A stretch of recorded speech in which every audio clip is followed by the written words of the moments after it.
Una primera pregunta que quiero hacerle a la profesora Socorro, con quien, digamos, tiene una experiencia muy importante en la Universidad Nacional, pero también en todas las regiones del país en el tema, es ¿quiénes son los migrantes venezolanos que llegan a la región y cuáles son las características de esta frontera y cuáles son las características de esa migración histórica que se ha tenido? ¿Qué es lo que hace tan particular esta frontera y qué es lo que hace tan particular, sobre todo, esta relación entre los dos países? Gracias, profesora Socorro, por estar aquí.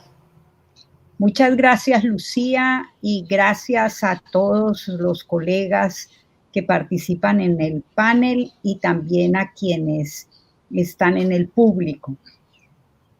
Para adentrarnos en el tema, pensemos qué es esa frontera, porque con frecuencia desde Bogotá y Caracas,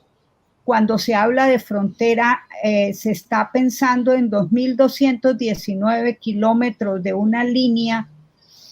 que fue delimitada con mucho esfuerzo, se llevó casi 100 años la delimitación de esa línea terrestre. Pero cuando estoy hablando de frontera, voy más allá de la línea, porque esa línea dividió o destacó interacciones muy importantes de toda naturaleza que articulan muy profundamente a Colombia y a Venezuela, no impunemente. Cada uno tiene su mayor frontera, la más compleja, la más abigarrada con el otro país. Y propondría que la pensemos más que a partir de los 7 departamentos colombianos que colindan con Venezuela o los 4 estados venezolanos que colindan con Colombia. Propondría que la clasificáramos a partir de interacciones más sociales, ambientales, que muestran de manera muy precisa y nos ayudan a entender esta problemática migratoria hoy, porque si vemos en primer lugar el Caribe y la Guajira, un desierto, un mar y un desierto son como el espacio en el que se mueve una etnia binacional, los wayú, que constituye el 20% de la población indígena venezolana y el 20% de la población indígena colombiana. Y es una población que se piensa binacional y en su cosmovisión piensan ese territorio que existía para su etnia desde antes de la delimitación, lo piensan de manera transfronteriza. Por eso, con razón, ahora en medio de todo este fenómeno migratorio, ellos dicen somos de allá y somos de aquí, tenemos derechos allá y aquí, no somos migrantes. La cosmovisión de ellos los hace incluso recorrer a lo largo de su vida todo el territorio de su etnia, que incluye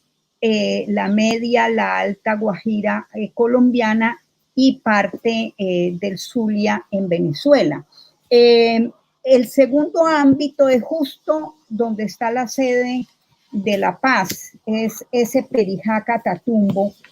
que es interesante porque los dos países comparten ahí unos ecosistemas estratégicos. De hecho, cada uno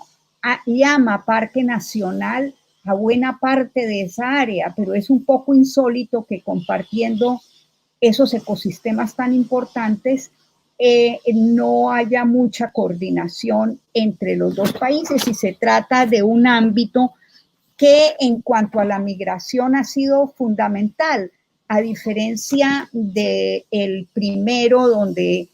Paraguachón es el paso formal, limítrofe. Aquí en este del Perijá no hay un paso formal, pero por ahí pasaron en los años 70 y 80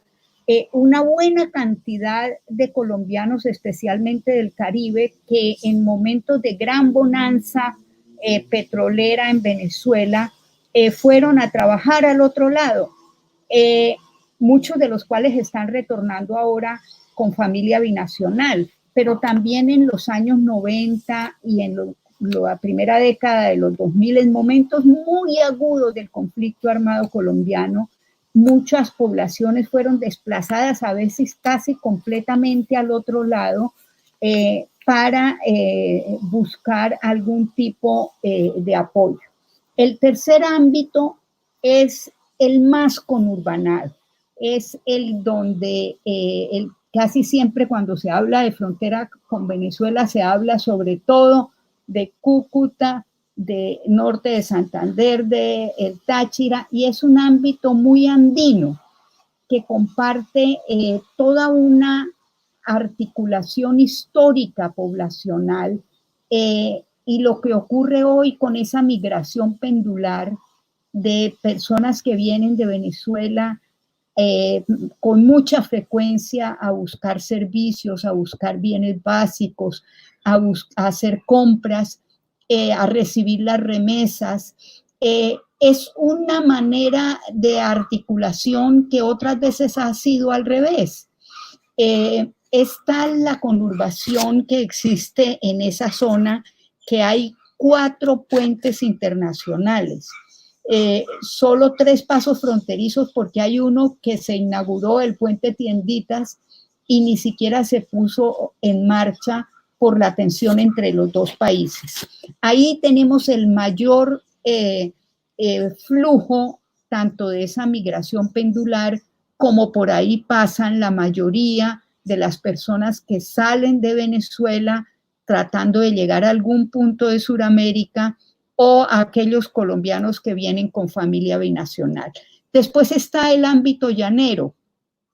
que tiene un paso fronterizo formal, el puente Páez, entre Arauca y el Apure, y que está también en este momento ubicado en parte significativa de ese flujo poblacional. Y el último es el orinoquense amazónico, que ahora está siendo muy conocido más por la dinámica que tiene que ver con la explotación del oro y del coltán, y por todas las interacciones, muchas de ellas irregulares, que se da entre Colombia y Venezuela en ese ámbito. Entonces, me parece muy importante que veamos este tema migratorio en ese contexto fronterizo, y que lo veamos también en una relación binacional que ha sido muy compleja, porque, como decía, se fueron 100 años de esta relación en delimitar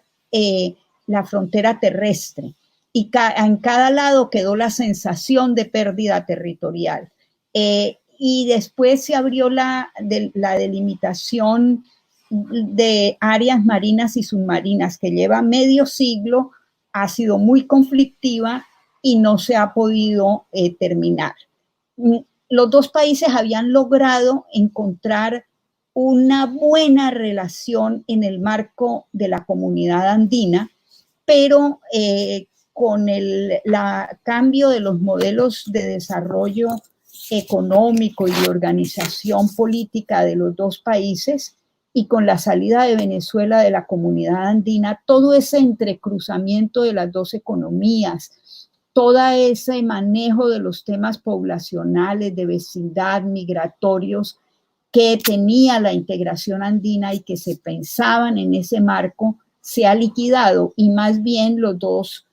países están viviendo una de los peores momentos de su historia, de gran tensión entre los gobiernos centrales, que repercute enormemente y de manera negativa en el contexto para este momento de gran flujo poblacional que tiene a Colombia como principal destino. Profesora Socorro, muchas gracias, profesora Socorro, por mostrarnos estos elementos que a veces cuando hablamos de la frontera no los tenemos en cuenta, porque consideramos solamente un elemento, porque privilegiamos uno más que otro.